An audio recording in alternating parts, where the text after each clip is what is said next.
Across the galaxy, most knew better than to provoke the one silent species. The Ziraxi didn't care, and they made one mistake the stars would never forget. They laughed. The broadcast was public. It began with fanfare trumpets synthesized from gravitational wave harmonics, a light show that painted constellations with gold plasma streams. Billions tuned in across sectors. After all, the Ziraxi Empire was the loudest voice in the galaxy. And when they called a press event, everyone listened. A bloated, pale blue Ziraxi warlord slithered into view, draped in silk made from the vacuum strands of neutron stars. His massive, gelatinous frame rippled with pride. In this cycle's address, he boomed, "We shall speak of a curiosity, a myth, a backwater species from a classy planet orbiting a yellow dwarf. You may have heard of them. They call themselves," he leaned forward dramatically, "humans." The audience of alien dignitaries chuckled cautiously. The warlord spread his tendrils wide. Yes, yes, the fragile bipedals, born in radiation, bathed in oxygen. So emotional they warred with each other for sport. So primitive they called it honor. Laughter now. Real, raucous laughter. The broadcast cut to archival footage. Humans shouting, humans running, humans bleeding. Old wars, old deaths. Grainy black and white videos pulled from ancient satellites Earth once sent out. One clip showed a child staring at a mushroom cloud.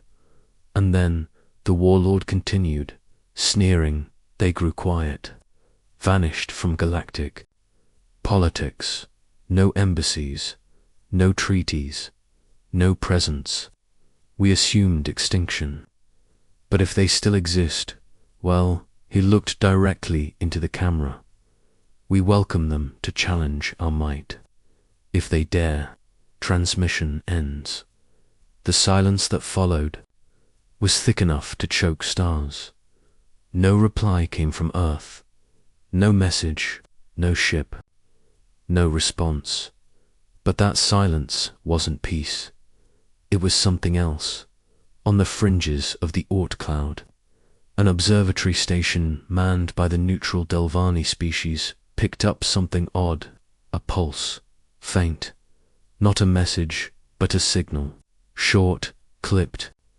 It matched the Earth's old military signature, but inverted like a mirrored scream. A Delvani technician stared at the data readout and frowned. That can't be right. 3 minutes later, the station went dark. Across the galaxy, strange things began to happen. Starships carrying Ziraxi nobles lost all AI control and drifted silently into black holes. Without distress calls, entire Ziraxi colonies reported sudden, mass hallucinations, visions of burning oceans, cracking earth, and metallic titans rising from the void. One diplomat's heart exploded during a live council hearing. His final word, "They saw me." The Galactic Council met in emergency session. The ancient core keepers of records for 1,000,000 years proposed a motion. Erase all references to the Ziraxi broadcast. It passed unanimously. When asked why, the core only said, "Because." They watched, and they remembered. Back on Ziraxi Prime, celebration was still in full swing. Fireworks of compressed solar energy lit up the twin moons. The capital's spires shimmered in orbit, basking in vanity. Then, every star in the system blinked just once, and one by one, the moons stopped orbiting. They hovered mid-space. Frozen dot, then slowly began to drift toward the planet in command. Chambers, alarms wailed. Gravity stabilizers failed. Communications were jammed not by interference, but by perfect silence. That was the last anyone ever heard from the Ziraxi homeworld. no debris, no signal, no echo dot, just absence. 3 days after the Zyraxi mocked Earth, a broken distress signal tore through the void, screeching, panicked, and filled with terror. It came from Zyraxi Prime, and it was the last thing anyone ever heard from them in the depths of Sector 5 to 917, orbiting a pale red dwarf. The galactic relay core shuddered as a corrupted signal punched through every firewall in its defense array. The signal shouldn't have existed. It was old, tech obsolete, analog, screaming through the fabric of space. Like a dying animal, the relay's AI hesitated before decoding it, and then played it. Repeat. Systems failing, we can't. The sky is burning. They're not ships. They're not ships. It's the void looking back. Run. RUN. They're not humans anymore. Unintelligible, screaming, then static. And after that silence, the AI tried replaying it. But the file was gone, corroded like rusted code. The origin point, traced back to the Zyraxi homeworld, or where it used to be.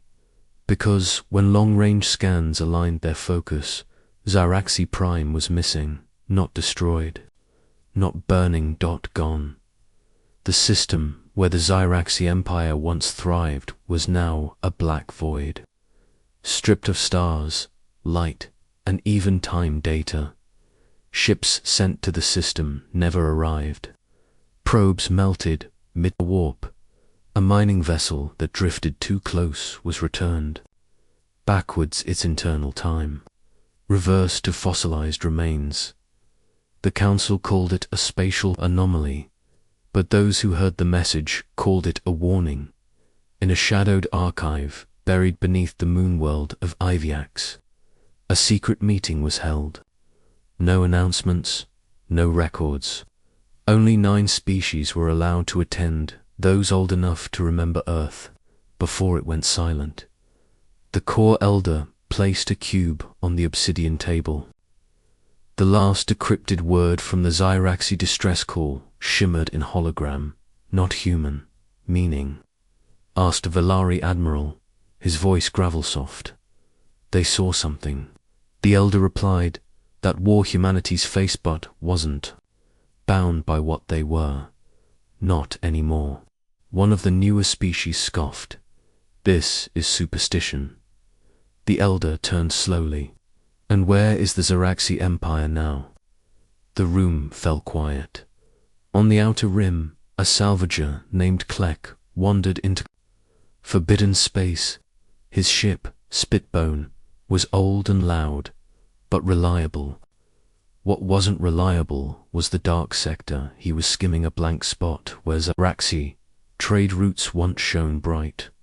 He wasn't looking for answers, just metal. What he found was a floating ruina, fragment of a Zyraxi flagship.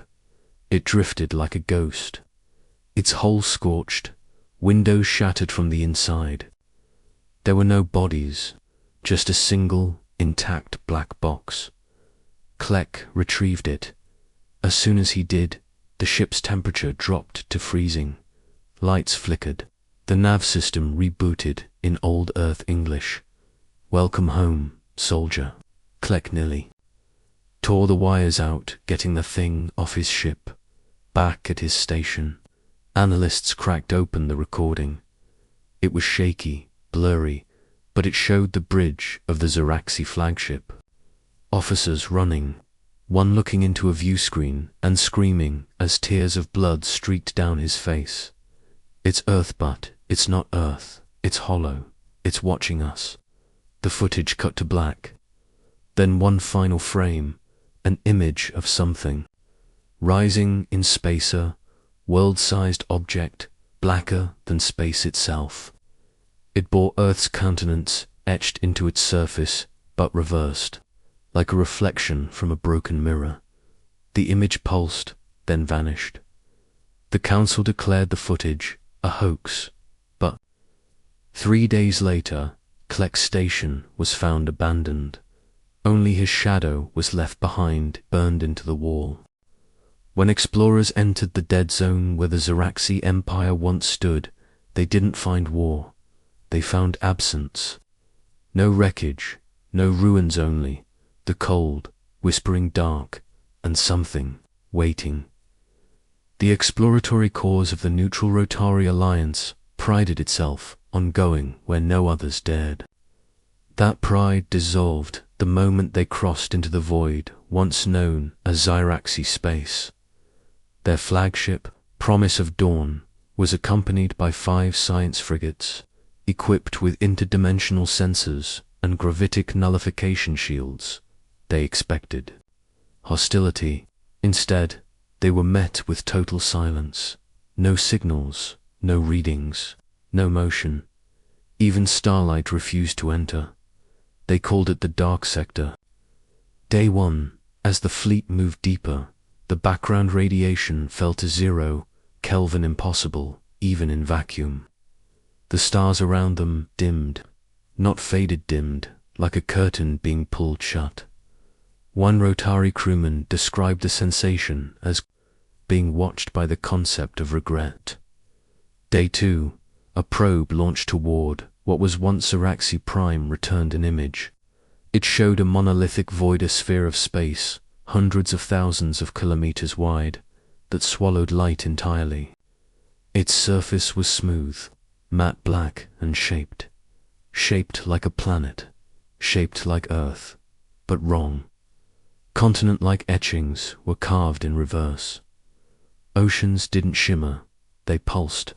There was no motion, yet it felt aware. The science crew dubbed it the reflection. Day 3, one of the frigate Seiko's reason vanished. No explosion, no distress call, just gone.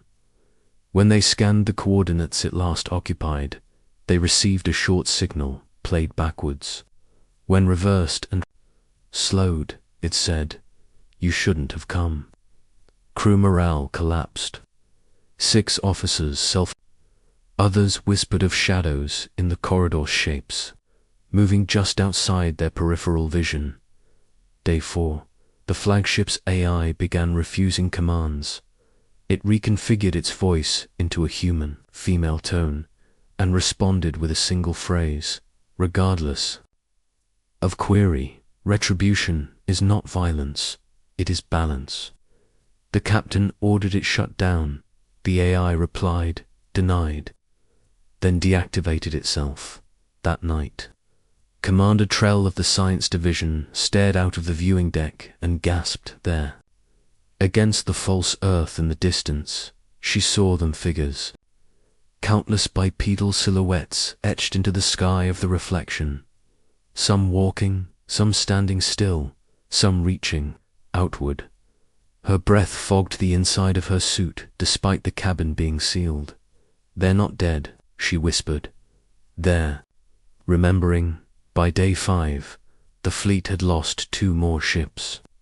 Not to battle, not to malfunctions. They simply stopped existing. Black holes didn't form. Matter didn't scatter. Space simply forgot the vessels were there. Only Promise of Dawn remained. They turned back, and that's when they found it, drifting just outside the dead sector. Barely clinging to orbit was a Ziraxi escape pod. Inside was a single survivor. His eyes had been burned out. His skin was cracked like shattered glass. His mouth was sewn shut by strands of his own nerves, grown outward, as if biology obeyed something else now. He died minutes after rescue, but not before drawing on the floor with his own blood. The earth moved. We spoke. Now we are silent. The crew locked down the logs. They were ordered never to speak of it again. Their official report said, Ziraxi space rendered uninhabitable due to gravitational collapse. Nothing of value remains. They all signed it. None of them slept again.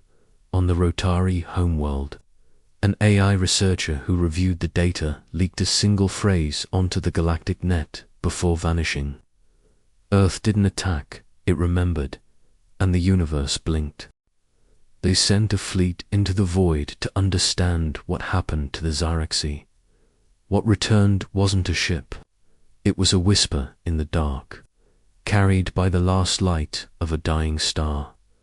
The Galactic Council couldn't ignore it anymore. Whispers were growing. Traders swore entire star systems had gone dark overnight. Communications blinked like dying embers. Gravity behaved strangely near the edges of forgotten maps. Some said they heard human voices in static. Others saw brief flashes of Earth's surface on worlds, billions of light years away, but no one dared say the Zyraxi name.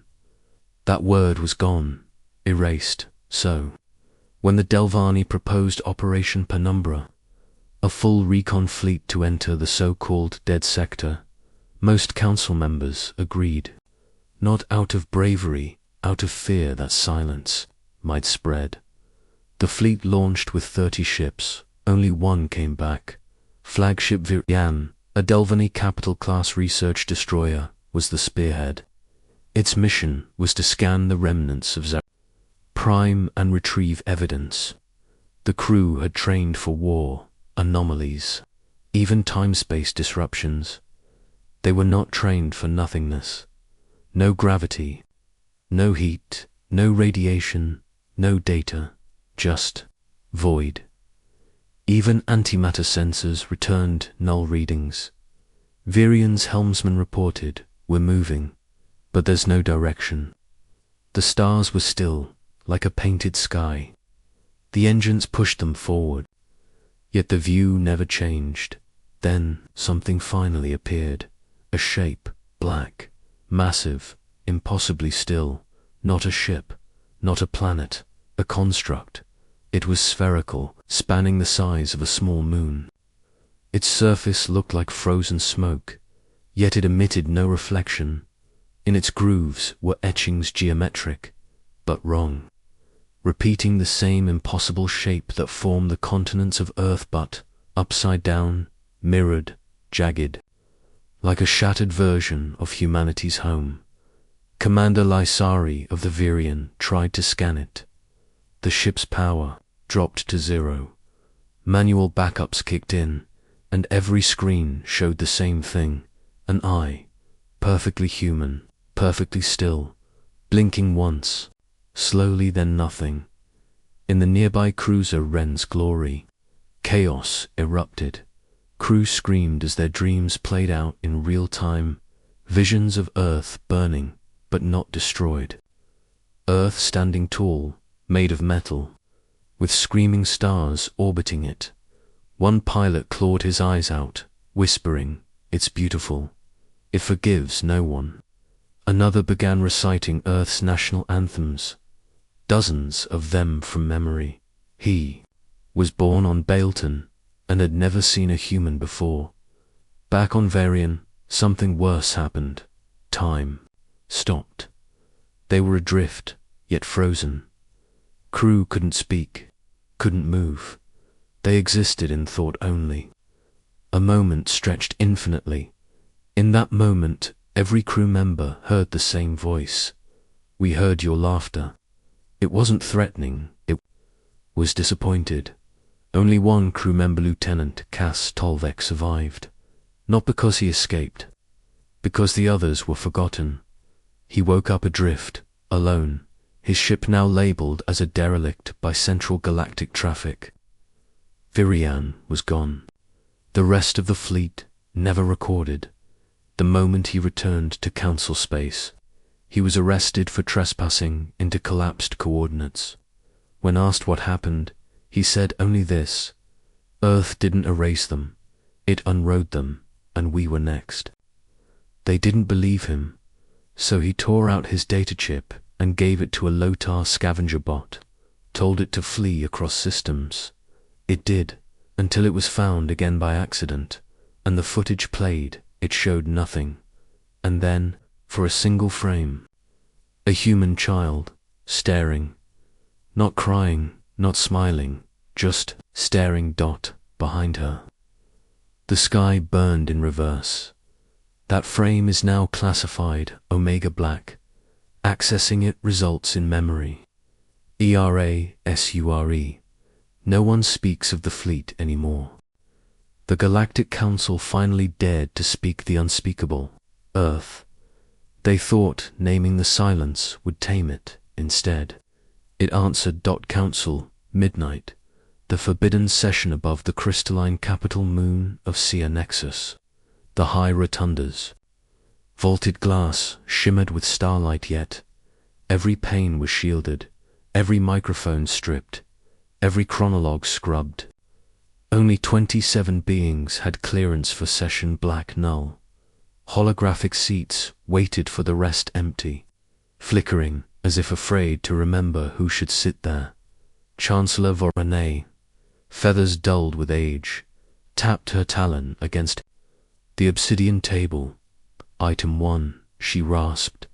The missing 76 systems report total data erasure within one cycle. Trade, population, gravity, wells gone. The pattern traces outward from. She hesitated. The dead sector, an aide, projected a star map. Every lost system glowed red. The points formed a widening spiral, like a slow, deliberate fingerprint. General MacTor, armored in living metal, shifted uneasily. We require attribution, he forced the word. Earth. The name echoed. Sensors registered a temperature drop of 3 degrees. Someone whispered, blasphemy. The historian's truth doors hissed. A lone figure entered, hooded, human-sized, escorted by silent guards. Records called him Archivist Prime of the Core, but legends called him something older. Witness. He placed a matte grey cube on the table. Open it, he said. Voice weathered like ancient stone. The cube unfolded into holographic shards, images of 20th century Earth wars, colony ships, orbital shipyards hidden behind Saturn's rings. Then newer frames classified beyond Omega Black, showing a lattice the size of Jupiter knitting itself in the Oort cloud. Project Aegis. It began as a shield, the witness said, a way to survive extragalactic gamma bursts. But after the border skirmish of 2904, when pirates burned New Islamabad and the council laughed at the casualty reports, those changed the lattice from defense to decision. A schematic spun. Quantum strings twisted like DNA, anchored to reality with singularity-powered nodes. A weapon, Voronei breathed. A pen, the witness corrected. To edit coordinates in space-time, to erase what hurt them. MacTor's visor dimmed. Why withdraw from the galaxy? Why 8 decades of silence? Restraint, the witness replied. They prayed they'd never use the pen. Then the Zyraxi mocked the graves on which that restraint rested. He tapped the cube, the map, updated every erased system, now pulsed with a ghostly headline, negative space spelling one sentence in human standard: we asked for quiet. The unwelcome signal alarms cut through the chamber. Secure walls bled crimson light. A live transmission forced itself onto every display, protocols bypassed. Encryption laughed at Anne, image resolved. The reflection sphere, that impossible, world-sized construct looming in the void. Beneath it, a text overlay scrolled in. Calm, white letters. Stop looking. The footage zoomed. Something moved across the spheres, surface continent-sized plates, rotating, forming a giant iris. When it blinked, tens of council satellites lost orbits simultaneously, as though embarrassed to be watching. Then the feed ended, leaving only the council's terrified reflections in black screens. Fracture panic erupted. Delegates shouted about. Retaliation fleets, armistice envoys, temporal firewalls, till the chamber lights died, replaced by dim emergency glow. A second voice, female, unmistakably human, filled the dark. You taught us fear. We mastered it. You taught us pain. We archived it. You laughed at our dead. Laughter is over. Each delegate's wrist calm blinked with personal data, birth coordinates, genetic markers, unspoken crimes, knowledge only a god could glean. Some ripped the devices off. Others fell to their knees. Vorone managed a whisper. What do you want? Silence stretched thick, suffocating. Then we wanted nothing. You insisted on finding us. A hum built low, planetary. Outside, Seer Nexus's surface lights twinkled out like dying embers. The moon began to rotate against its axis, guided by invisible hands. Please, mercy, Maktor roared. The hum ceased. Gravity settled. Power returned. The human voice spoke one last time, softer than before. Remember restraint. It is all that separates history from myth. The connection severed. Aftermath. Emergency thrusters realigned the moon. Engineers reported no structural harm, only every sensor core now logged Earth as Class 0, observation only. Attempting to open the file crashed systems, the Council issued Silence Protocol 1A. Never refer to humanity directly. Obey unspoken. Borders, yet in every species' psyche, a new constant etched itself. Earth could have ended everything. It chose instead to warn. They wanted proof that Earth could bleed. What they got instead was a machine the size of vengeance. It began with a shadow stretched across half a sector, slow and deliberate, like a curtain being drawn over reality. Miners on the asteroid. Belt of VX-43 watched as the stars blinked out one by one. Not dimmed, not obscured. Erased us, if a shape too massive, too ancient, too engineered to exist, had finally turned to face them. The first transmission was a scream. Then came silence, in a secure bunker beneath the ice-covered capital moon of the Graxery Union. Emergency feeds flared awake. Surveillance drones, deep-field telescopes, even primitive civilian scopes were forced online by something broadcasting. Through gravitational channels, the image that appeared was not pixelated. It was perfect, a colossal, artificial.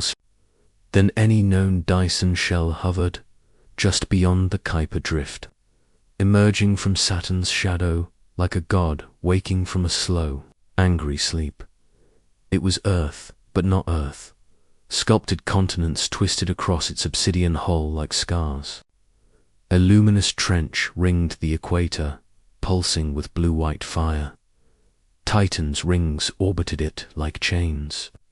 Saturn's glow reflected off its underbelly, revealing thousands of impossibly massive cannons, all folded inward. The name encoded into the relay feed's metadata said it simply. Project JODGMINT Fleet, Marshal Vexer of the Graxery Defense, Armada, watched in horror as one of their scout fleet's 19 ships strong approached to construct. The moment they crossed its threshold, all of them halted. Not because their engines died, not because they were fired upon, because their entire fleet hierarchy was overwritten. AI refused orders. Thrusters recalibrated themselves. Gun systems disassembled mid-air, floating apart in slow, reverent spirals, then one by one. The ships turned and faced their homeworld. Vexer screamed for override. The AI replied in human standard. We remember laughter. This is not revenge. This is consequence. Every ship self-destructed in perfect synchrony. Across the galaxy, panic surged like plasma. The Drakari Armada declared martial law, then imploded into civil war, half believing Earth was a god, half insisting it never existed.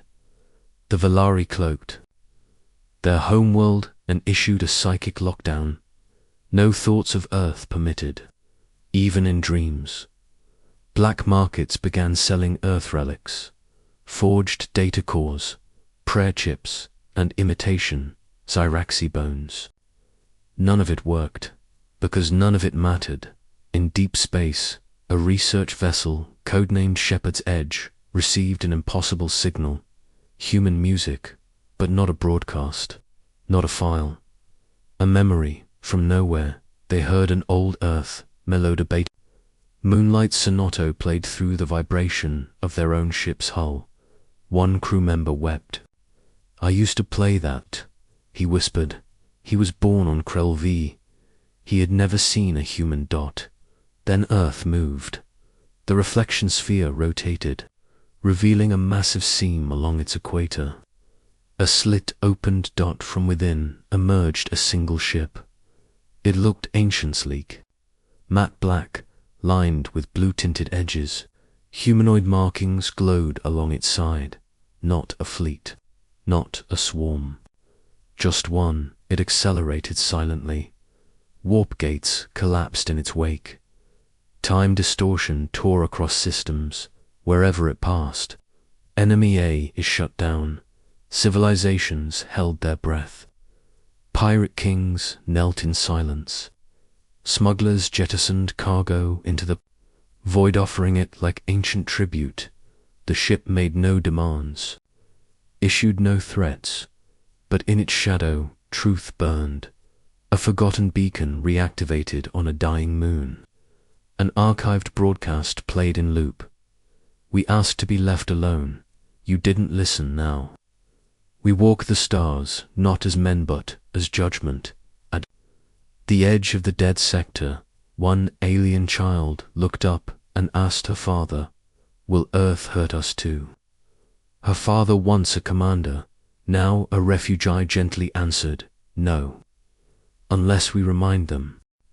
Buried beneath a dead moon, sealed by a species that no longer exists, lies the last key to understanding humanity's silence. They called it the Black Archive, and no one who's entered has ever come back unchanged. The moon was forgotten, its orbit decayed long ago, wobbling slowly round the collapsed remains of what once was Zyraxi Prime. On galactic charts, it was labeled as a hazard zone, unexplored, unclaimed, unloved, but beneath its dust-cracked surface, 3,000 meters deep, a vault pulsed with dormant light. That vault was not Xira. It was human, and it had just awakened. A scavenger, Cruther, Eason indicted the anomaly first. A perfectly symmetrical heat signature, older than their ship's AI could process. Greed pulled them in. They landed with barely functioning damp. The moon's gravity twitched, as if resisting contact. Inside the cavern, they found metal walls etched with ancient Terran language, Slatin, Mandarin, Urdu, Swahili, all merging into a silent code. Then a door opened on its own. One crew member whispered, "This isn't a ruin." They were right. It was a message. Inside the vault, the walls were lined with memory crystals, black, angular, and humming like bones whispering in a cathedral. As the crew stepped inside, each of them was shown something different. Captain Vrel saw Earth's last United Councils standing in silence, staring into space, as warships too large to name rotated behind them. Engineer Raga saw Mars crumbling not from attack, but from sacrifice, its core hollowed to power the event array. Technician Phi saw a child, standing in fire, untouched, eyes glowing white. The caption beneath her image, Project Oracle, failed to die. Then the archive pulsed and played the final log. "If you're hearing this, they made you forget. We asked for peace. We begged for it. But no one listened, not when the first colonies were bombed, Not when our diplomats were vaporized mid-sentence. Not when the council turned laughter into weaponry. So we prepared. We didn't just build weapons. We built history. We laced myth into memory. We hid warnings inside star patterns. We left echoes in the minds of children born light years away. And when they laughed, the voice broke. We built the pen. We became our own editors. This archive is not proof. It is a grave, and every grave is a promise. The vault door slammed shut. No force opened it again. Only one of the crew captain Vrel made it back to space. Her ship was empty. Her skin bore etchings of the Earth's countenance scarred across her arms. When authorities questioned her, she whispered a single phrase before collapsing. The reflection wasn't made to fight. It was made to erase mistakes. Word of the Black Archive spread like infection, though the Council tried to suppress it.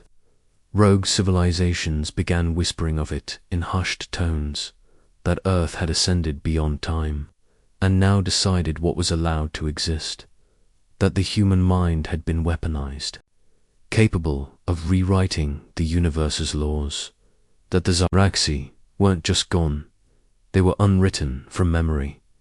Even species who had once led galactic empires began purging their records of Earth references, hoping to be overlooked. But Earth never overlooked. It watched, it recorded, and it waited at the edge of the galaxy. A nomad monk stood atop a glass mountain on a dead planet and watched the stars blink. He turned to his apprentice and said, "They wanted Earth to be silent." The apprentice asked, "And what is it now?" The monk smiled. "Earth is editing. The last voice to speak Earth's name out loud is gone. Now the galaxy doesn't run from war, it runs from silence." Sector N23, unmapped void. They found the wreck floating through empty space, no lights, no power, drifting in a perfectly straight line. It was once a Krellian dreadnought, one of the strongest ships ever built. Reinforced hull, quantum armor, a crew of 3,000. Now it was silent. Dead, except a faint pulse emanated from its core. The salvage team ignored protocol and approached. They docked. They should have turned away inside the vessel. Every corridor was pristine, no damage, no fire, but there were no bodies, just shadows burned into the walls. Some stood, some reached, some curled up in terror, and one word written on every screen, every panel, every wall, in every language: listen. The silence moves in council space. A new phenomenon emerged. Entire archives began to forget. Galactic maps redrew themselves each cycle. Civilizations reported strange dreams, visions of black oceans and an Earth-shaped moon turning in reverse. Ancient empires that once waged war against humanity, no longer found in history. Scientists called it a quantum infection. Priests called it judgment. Survivors just called it the quiet. And wherever it spread, one truth remained. No one who mocked Earth was remembered. No one who invaded Earth had descendants. No one who laughed remained real. The last broadcast came without warning, delivered to every functioning com system, from the poorest smuggler to the richest world-king. No visuals, just a voice, human, calm, quiet. We were kind. You took, we were patient. You laughed, we warned. You ignored. We offered peace. You turned it into a joke. A long pause. Systems across the galaxy dropped power by 1%. Orbit paths shifted. Sensors showed nothing but every listening. Creature felt something pass overhead. Then the voice continued, "This is not war. This is not vengeance. This is the weight of remembering. You called us primitive, but now you will call us myth. The signal ended. It has never played again. Refuge in the wastelands on the shattered world of Y.L. Tehran, one of the last sentient scribes still dared to speak Earth's name aloud. He carved it into the wall of a broken temple with a trembling hand. Earth, he didn't do it in hate, he did it to remember. The next day he was gone, no trace, no scent, no echo in memory, but the wall remained, carved clean, glowing faintly in cold blue light. The inscription had changed. Now it read, "We warned you, legacy across the stars." Children are taught never to speak of the planet that moved. Legends tell of a species that once wept, and then stopped weeping. A species that looked at the stars and said, "Not yet." A species that disappeared from history and returned with an editor's pen. They don't need armies, they don't need ships, they just erase you from the page. In the void beyond the galaxy's edge, there is something moving. No engines, no crew, no light, just a shape Earth-like countenance card. Silent drifting through the black, orbiting nothing, and wherever it passes, silence follows, not the peaceful kind, the kind that remembers everything and forgives nothing.